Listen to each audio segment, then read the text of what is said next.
So we have two sessions today that's fairly analytical. One is Cara and Arunn's session on retention marketing. And the second session is a stats session, statistics session. We have a professor, statistics professor, his name is Ramu. He's joining, and he's joining with Bharathi. The third session is more for media buyers and marketing folks. So we have Ali Lichtenberg, and she is going to teach the class. So let's dive into the customer analysis portion a little bit more deeply. So the first step is customer segmentation.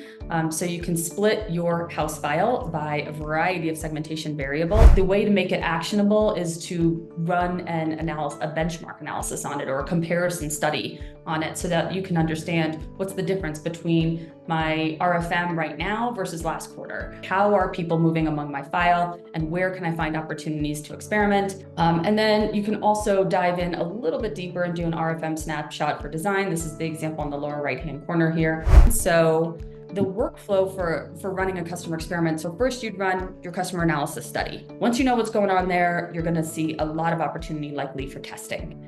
So now that we know that we want to run a test, we're going to grab some of those segments, some of those micro segments that we just looked at, and we're going to split them up into test and control groups. The goal here was to identify the optimal contact strategy and increase their retention-based revenue using the CRM experimentation. So that's just a high-level view of what the test design looked like. So analysis is where you try and get as much insight about your customer before, and you may see some change, or you may get some interesting ideas on what to experiment and what kind of thesis that you have. So you can cut your customers by RFM. You can look at what your total house file looks like, who are your most high value customers, and how much of your revenue is coming from new customers versus returning customers.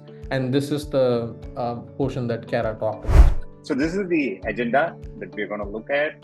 So the hypothesis tests, normal distribution, what are the z-scores, what are the corresponding p-values, what are the alphas, so that when you look at a dashboard, you try to make sense out of what this p-value is.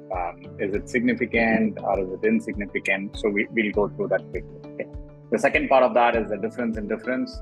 And the third part is how do we compare two different time signals. So there are two fundamental hypotheses, terminologies here. One is called the H0 and the H1. H0 stands for the null hypothesis and H1 stands for the alternate hypothesis. So towards the end of the experiment, what you will do is you will either accept the H0 or the H1 or reject the H0 or the H1. What is the level of confidence? There is usually a lower bound and upper bound that we associate these metrics with. I took these numbers like the different arriving times and I was able to get at z equals 0.4, and the z alpha is governed by what is my confidence level that I'm interested in. If you are interested in 99%, then it's 1.65. And the question is whether the given data set is statistically significant at 90% confidence level. We've got 15 correct answers. Let's see the leaderboard. Yeah, now when we apply difference in difference for geo testing lift calculations, this is how we can do it. We have a reference period dataset and test period dataset. I'm going to see what is the percentage difference in the control markets between the test and the reference period. So this percent is the representation of how we expect the markets or geos to move if there was no treatment during the test period. If the test markets had also had no test or treatment on them, then this is how they must have also changed, and we are going to calculate that as predicted test conversions, which is the counterfactual value here. And the difference between this predicted value and the actual test conversions during the test period, test market conversions in the test period, is going to give us lifted conversions. The percentage of this is what we measure as lift. So today, I'm going to walk through kind of how we think about optimizing to, once we have a test result, what do you actually do with it to make that result actionable? We like to think about implementing a decision matrix with our clients before we even set a test live. This is a process that tells us we kind of map out what the different possibilities are once we've gotten a multiplier and what the decision is going to be ahead of time based on a range of scenarios. So if I'm a brand, if my multiplier ends up getting me to a $2.50 ROAS, I'm gonna wanna kind of hold steady with what I'm doing. If I end up with a really favorable result of like a $3 plus, I should be prepared to scale up that tactic.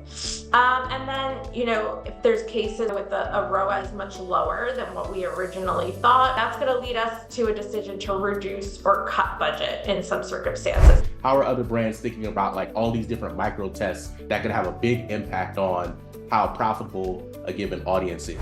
And we are discussing about reducing the spends. Do we go ahead and make changes to the target CPA as well, or do we just stick to playing with the daily budgets? Should we do a match test before we should we test understand the match rate before we initiate the test itself? How does partner platform match rate play into your audience selection? Like if you're doing that 90-10 example. Okay, folks, enjoy your weekend. I'll see you guys back next week.